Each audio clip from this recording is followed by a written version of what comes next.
Boa noite, meus irmãos. É um prazer estar aqui depois de uma forçada de férias da última terça-feira, já que a casa estava em festa, caiu o encerramento no dia da nossa conversa e eis-me aqui para dar continuidade ao nosso estudo do Evangelho. Hoje vamos falar sobre o capítulo 10, Bem-aventurados aqueles que são misericordiosos. Misericordiosos. Misericórdia, miserocordis. Vários livros dizem de uma maneira um tanto quanto diferente, mas com o mesmo sentido. É você sentir no seu coração a dor do miserável. É você transportar para o seu coração aquela dor. A dor daquele que sofre, a dor daquele que clama, como clamou, como nós vamos ver, a irmã de Lázaro, quando ele estava já sepultado, ela clamou para que Cristo fizesse ele tornar a viver. Muito bem. Todos nós temos sentimentos que vão e voltam. Trocamos sentimentos entre nós. E aquele sentimento de quem pede, de quem clama com sofrimento intenso, aquele que recebe, quanto mais evoluído for, mais capacidade tem de receber aquele apelo, de receber aquele pedido. Então, misericórdia é isto, mas ela é um tanto quanto profunda. Não é só o sentir e ter pena, não.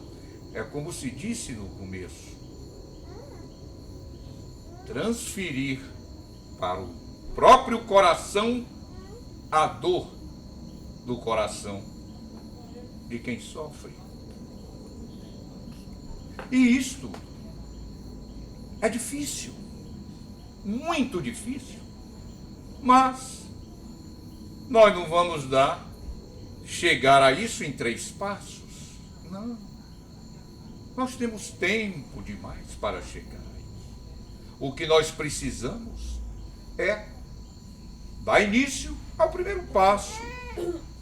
É tentar termos o nosso coração sempre limpo para que capte essa energia que vem do coração que sofre. Isso nós podemos fazer. E perdoar, como começou a nossa reunião hoje. Perdoai a quem vos tem ofendido. Todos nós queremos o perdão. E nós perdoamos. Para nós perdoarmos, para nós sermos perdoados, nós temos que perdoar. E esse perdão, ele se faz de 2 maneiras correntes que a gente está acostumado a ver. Tem um perdão de pouca grandeza, um perdão labial. Ah, tudo bem, está perdoado. E por trás diz, mas não quero ver mais a cara dele. Tá, tudo bem, não houve mais nada, eu lhe perdoo. Agora, não cruze mais meu caminho. Este não é um perdão. O perdão verdadeiro tem que haver um esquecimento. Porque quando nós não esquecemos, nós trazemos para dentro de nós o rancor. E para a vingança é um pulo. Então nós temos que evitar a vingança, que é o mais importante. E nós só evitaremos essa vingança se esquecermos. Se nós temos que ter a coragem de nos arrependermos quando nós somos os causadores de alguma injustiça com o irmão e reparar o nosso erro. Reparando o nosso erro, indo ao encontro dele em paz, sim, será esquecido. E este é o verdadeiro perdão. E será que Deus nos perdoa? Aqui, no Evangelho, diz claramente: perdoai para que Deus vos perdoe. Alguns dizem que Deus não perdoa, porque ele não foi ofendido.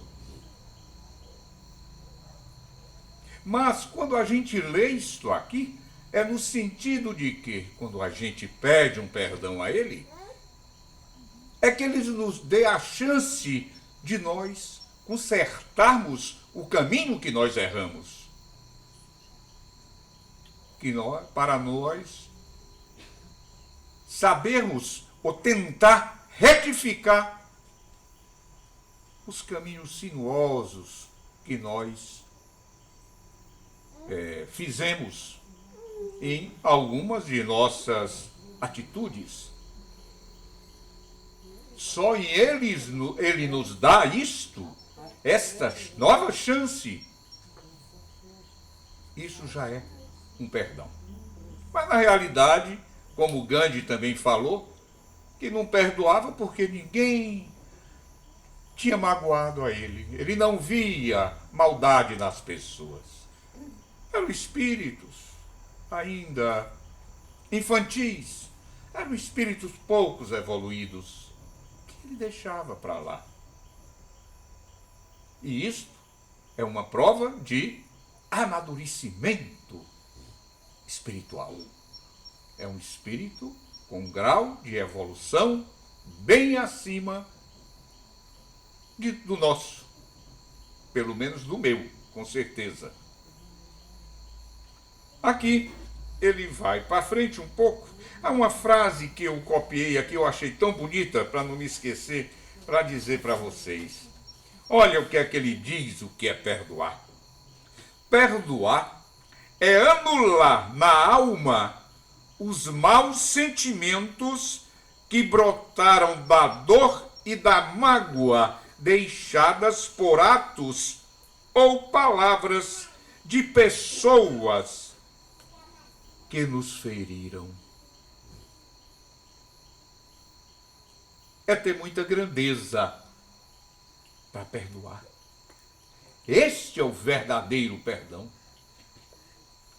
Eu botei uma trova há pouco tempo no Facebook que falava mais sobre isso. Perdoar os nossos desafetos. Eu não vou repetir porque eu podia ter até copiado, tem no celular, mas dizia mais ou menos assim: era para esquecermos, perdoar quem nos difama,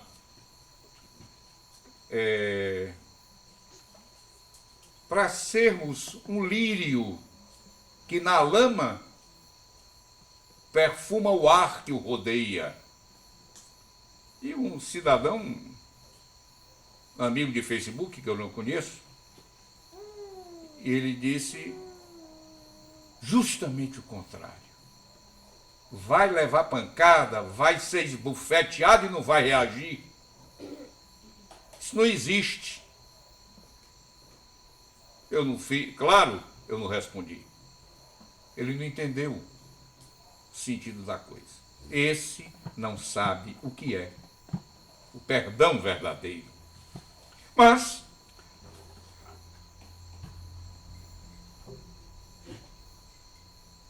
Cristo diz aqui na sua passagem do Evangelho que nós devemos nos reconciliar com os adversários. Justamente por isso. Quando a gente revida uma agressão, o que é que acontece? Nós estamos nos igualando àquela pessoa que nos agrediu. Nós estamos entrando em sintonia com ela. Nós estamos abrindo a nossa guarda para que as coisas ruins que ela joga em cima da gente penetrem com facilidade no nosso ser. Qual é a armadura que nós temos? Armadura potente que nos defende contra isso? Orar. Orar para ela. Orar para que ela seja feliz. Mas é orar com vontade. Orar com a certeza de que ela vai se modificar. De que daquela boca que saíram tantos impropérios, tantas lanças de ódio, ela falará, sairá músicas maviosas que nos deleitem e que deleitem aos outros que com ela convivem. Então é isso. É fazer com que ela se desarme daquela couraça ruim que ela traz com ela. Então, e não queiramos ter adversário do outro lado. Não queiramos ter. Os judeus tinham o costume de seus sacrifícios para se aproximarem a Deus, para conseguirem as coisas, enfim, para redimir seus pecados.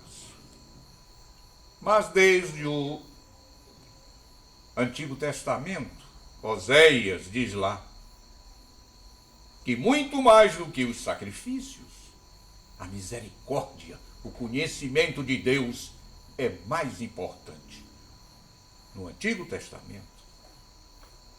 Mas nós deveremos fazer um sacrifício.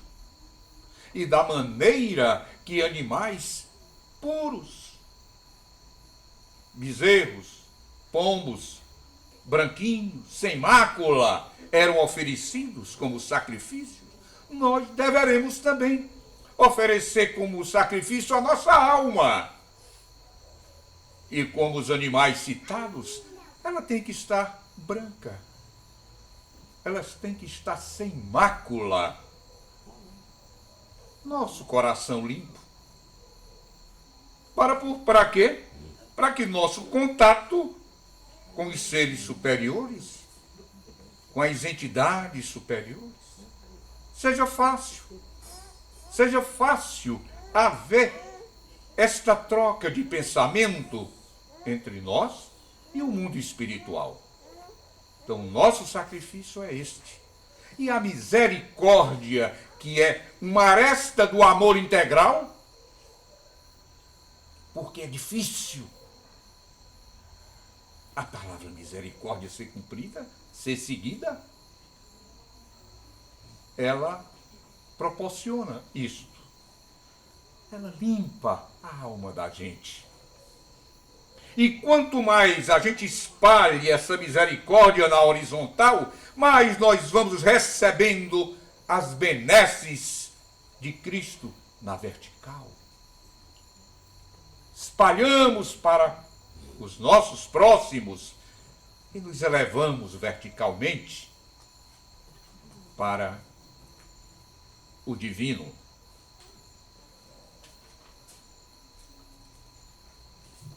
O sacrifício mais agradável a Deus se resume nisso. Ele não quer que você, que esteja com um rancor, com uma mágoa guardada dentro de você, vá a um templo oferecer alguma coisa, vá orar, vá fazer esse sacrifício que eles faziam a Deus. Não. Você tem que se limpar. O sentido é este. Tem que purificar. Tem que se purificar conversando com o irmão, fazendo as pazes, explicando. Tem que partir de você. Mas existe uma coisa que sempre nos impede. É o verdadeiro orgulho. Nós nos esquecemos muitas vezes que existem vidas passadas que ainda nos marcam com as nossas atitudes aqui. E que quando julgamos o outro, são imagens que estão no nas nossas vidas passadas ainda, que fazem ninho dentro da gente. E a gente vê aquele defeito. Quando julga, faz uma pena maior do que desce para nós. Entra a indulgência. A gente olha o defeito do outro, mas não olha para o espelho para olhar o nosso. É outra coisa que a gente costuma fazer. Eu sou um deles. A gente julga, a gente censura. Então, a censura não é boa? Sim. Quando ela tem um objetivo de construir. Quando ela tem um objetivo de fazer um bem à sociedade em geral. Para que censurar mais do que Cristo? E ele censurava de maneira enérgica. Lembram-se dos vendilhões do templo? Que ele chicoteou-os. Não há pecado, não é erro em nós criticarmos desta maneira. É como perdoar, também humilhando o outro. A crítica também tem que ser amável, equilibrada, sem machucar moralmente aquele que nós estamos criticando. É um ponto que a gente peca muito por isto, não é isso?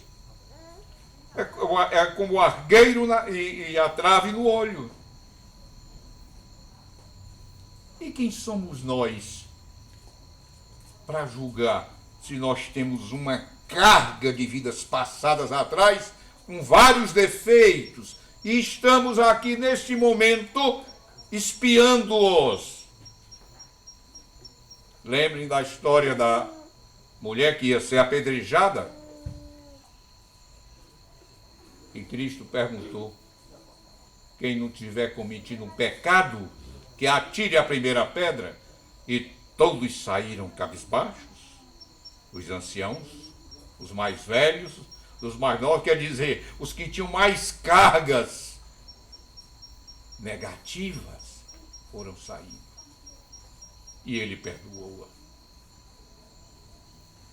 É muito comum, principalmente no mundo que a gente vive hoje, de aceitar certas coisas, e a gente, no ímpeto até de insatisfação, a gente joga aquilo para fora, agride sim. Eu já fiz no Facebook essa pergunta a vários, no Zap, colega do meu centro espírita. Fiz várias vezes, quando aparece um assassinato, um camarada atirando no outro, por nada, que filmam. Uma coisa...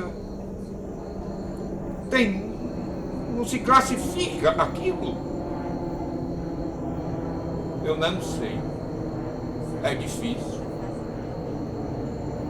É o que me respondem. Eu não sei. É difícil.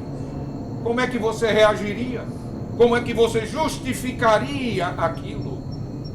Aqui diz que são espíritos infantis, que não tem.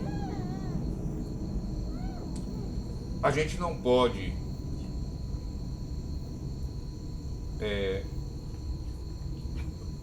chegar e dizer: isto é falta de política de segurança, um exemplo. É a base, é mais embaixo. É lá embaixo. É na educação. E o que me entristece mais é o que se vê hoje nos filmes que passam, que mandam para a gente, como os estudantes, os alunos, enfrentam os professores de uma maneira desrespeitosa. Não sei se é porque nos meus quase 70 anos de idade, 69, eu, como residente no hospital no Rio de Janeiro, casado, pai, estava na sala de aula no hospital, chegava um professor, todo mundo tinha que se levantar. Um professor de outra cadeira, quando o professor chegava, o professor Wetter, nós não levantávamos. Se chegasse o professor, nós tínhamos a obrigação de levantar e a mão para trás. Era exigência dele. Não me matou, não me aleijou eu fazer isso. Não me aleijou. E a gente vê essa tristeza hoje aqui. Mas uma coisa me chamou a atenção. No Facebook, todo mundo pedindo que nós orássemos para a paz mundial. E aquela corrente foi feita. E as duas Coreias, não sei até quando, mas naquele momento, as duas Coreias estão pacíficas. Eu não diria irmandadas, mas não estão com as mãos armadas uma para a outra. Que essa corrente deles seja para unir e não para aprisionar o ser humano. Então, meus irmãos, nós devemos ser indulgentes com os erros dos outros, com as falhas dos outros, porque nós temos erros, porque nós somos falhos. E nunca esquecer aquela passagem do Pai Nosso. Perdoai as nossas ofensas, assim como nós perdoamos a quem nos tem ofendido. Vamos, daqui para frente, pensar mais de uma vez nessa oração e quando perdoar, perdoar com o coração e não perdoar com os lábios. Boa noite, um beijo no coração de vocês.